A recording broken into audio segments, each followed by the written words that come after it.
خدای خیر خدای خیر خدای خیر ویمړه ویمړه ویمړه ویمړه ویمړه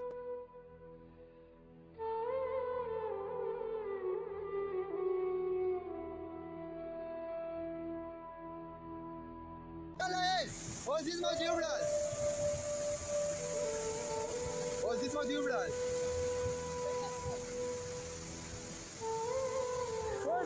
طرف ته قدم حالات انتهایی خراب دي او په سیلابونو هر طرف ته د ملک نقشه بدله کړه نو بل طرف ته سلالچان خلک د لږو لرګو دپاره خپل ژوند هغه په داو لګوي په دغه سلسله کې تر دا دمه پورې 25 کسان اوبو وړي دي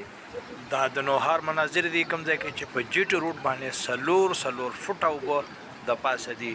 تقریبا نیم ډسټرکټ چې دی هغه د اوبو لاندې شوی دی او خلک په جی ټي روډ باندې او په موټروی باندې په پناه اخیستلو مجبوره شوي مختلف فلاحي تنظیمونه له خپل طرف نه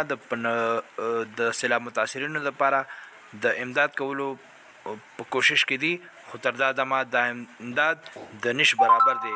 ولې چې د 2.5 لاکو نه سوا خلک دا وخت متاثرین دي د بې سر و سامانۍ په حال کې په کولاو اسمان لاندې زندگی تیروي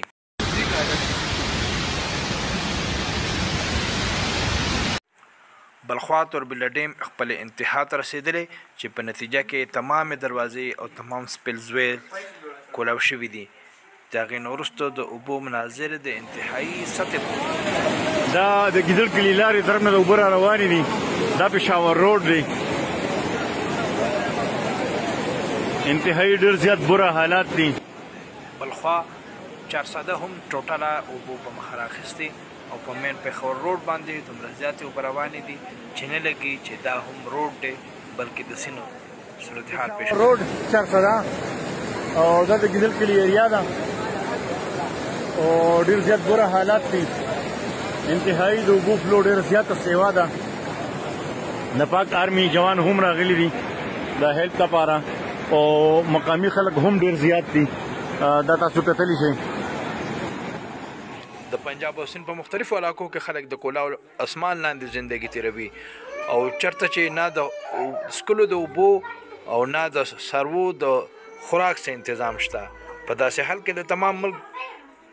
فریضه جوړیږي چې راپاسي او د خپلو متاثرینو ورونو امداد وکړي د 2010 سیلاب په شان دا ځلې هم د سوات په مختلفو سیمو کې د کالام نه راوهله بحرین سوات تر دې حده پورې چې تر چکدرې پورې په یو اړخ باندې هم سیند د ژوند اثار پرې نه ښودل او هغه تمامې سیمې کومې چې د 2010 په سیلاب کې ختمې شوې وي په 2022 کې هم ټوټلې د منځه لاړلې تر دا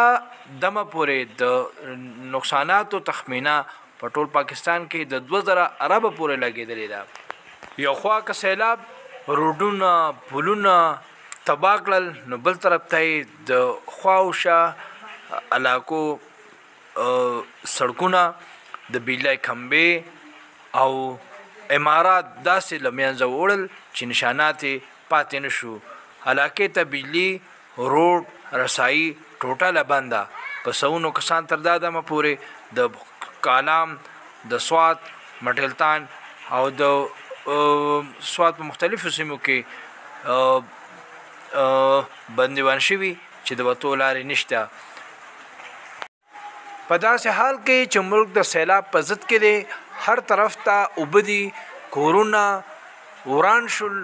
کلي وران شول رسایي نشته بجلي نشته د اوبو کمی دی د سر د پټولو کمی دی خلک سره د بچو په کولاو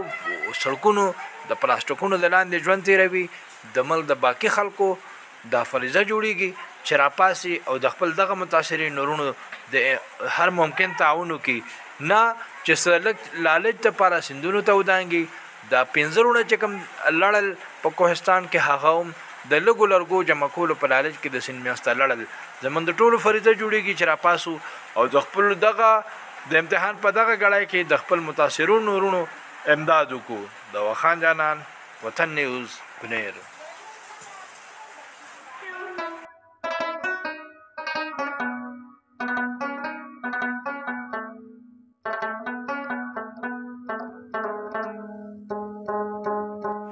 دا د بحرین سوات مناظر دي چرته چې اوس دا نقشه د سره بدله شوې ده.